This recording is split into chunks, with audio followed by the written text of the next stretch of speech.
നല്ല ആത്മവിശ്വാസത്തിലാണ്. പുലിമുരുകൻ 65 കോടിയും കടന്ന് നിറഞ്ഞ സദസ്സിൽ പ്രദർശനം തുടരുമ്പോൾ ഏറ്റവും കൂടുതൽ ആശ്വസിക്കുന്നത് 2018 റിലീസിനൊരുങ്ങുന്ന കർണൻ്റെ അണിയറ പ്രവർത്തകരാണ്. കർണൻ്റെ എല്ലാ ക്രൂ മെമ്പേഴ്സും ഇപ്പോൾ ഒത്തിരി പ്രതീക്ഷയിലാണ്. 25 കോടി മുടക്കി പിടിച്ച പുലിമുരുകൻ 15 ദിവസം കൊണ്ട് 65 കോടി പിന്നിടുമ്പോൾ കർണൻ ഏറെ പ്രതീക്ഷയിലാണ്.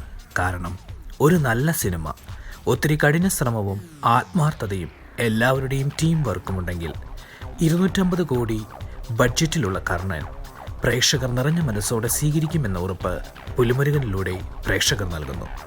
നമുക്ക് കാത്തിരിക്കാം. പുലിമുരുകന് വേണ്ടി നമ്മൾ നിറഞ്ഞ മനസ്സോടെ കാത്തിരുന്നതുപോലെ ഒരു നല്ല കർണന് വേണ്ടി നമുക്ക് കാത്തിരിക്കാം. കാത്തിരിപ്പ് ഒത്തിരി പ്രതീക്ഷ നൽകുന്നു. All the best Karnan.